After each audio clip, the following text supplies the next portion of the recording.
Tennis elbow और golfer's elbow का नाम तो सुनने में आता है, लेकिन बेसिकली है क्या ये दोनों चीज़ें? देखें, ये बेसिकली ये दोनों आपकी कोहनी की प्रॉब्लम है। ओके, ठीक है। अगर आपकी कोहनी के इनसाइड पे पेन है तो इसको कहते हैं गोल्फर्स एल्बो। ओके।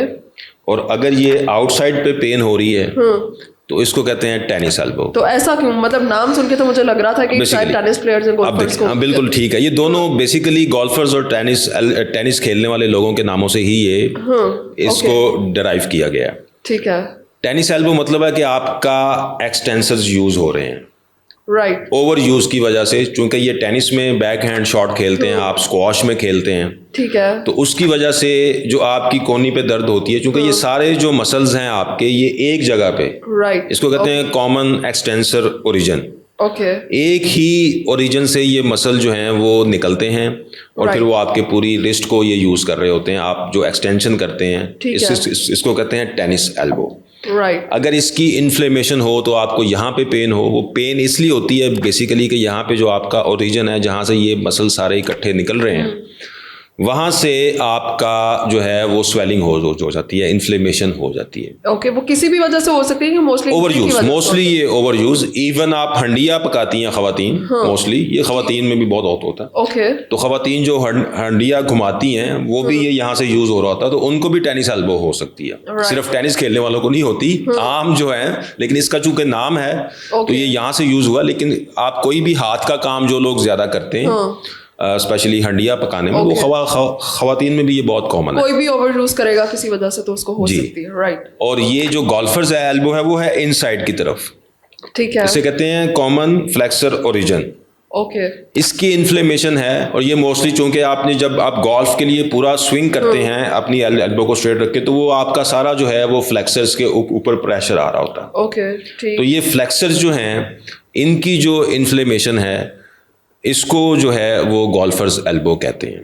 राइट। अब इसका ट्रीटमेंट क्या है? हल क्या है इसका? ठीक है, आपको टेनिस एल्बो है, ये तो एक तो याद रखें कि ये बहुत डेलिकेट और बहुत सेंसिटिव टिश्यूज हैं यहाँ पे। ओके, ठीक है।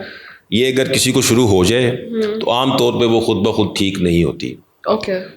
इसका जो ट्रीटमेंट प्रोटोकॉल है वो 2 हिस्सों में तकसीम किया जाता है। शुरू में जो है जिसको हम एक्यूट फेज कहते हैं। ठीक है। एक्यूट फेज में इसको हम कहते हैं राइस, जिसमें रेस्ट, आइस कंप्रेशन और देन माइल्ड एक्सरसाइज।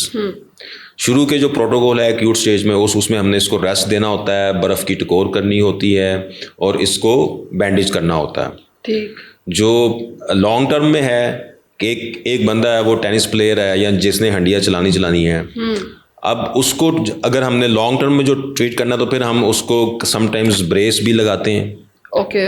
समटाइम्स हम उसको जो है वो बैंडेज, एक किस्म के आपने देखा होगा कि जो खिलाड़ी अक्सर जो है वो यहाँ पे हाथों पे पहना होता है उन्होंने, बिल्कुल, वो भी इस्तेमाल कराते हैं। ठीक है। एक्सरसाइज प्लान इसका 1.5 से 2 हफ्ते 3 हफ्ते लग जाते हैं इसको ठीक करने में। राइट। ठीक है। एक्सरसाइज प्लस रेस्ट, ये दोनों काम इसमें होने हैं। कब रेस्ट देनी है, कब एक्सरसाइज करानी है, ये आपका फिजियोथेरेपिस्ट जो है वो डिसाइड करता है।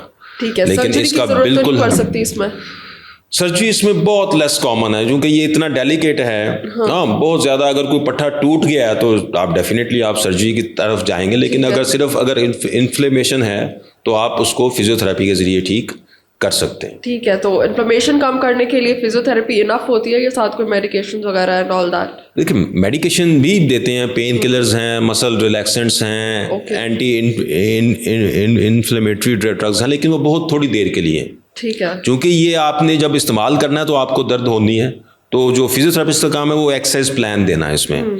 तो हम एक्सरसाइज के जरिए इसको डेली जो है वो रूटीन में वो 2 से 3 हफ्तों में ये ठीक हो जाता है। ठीक है।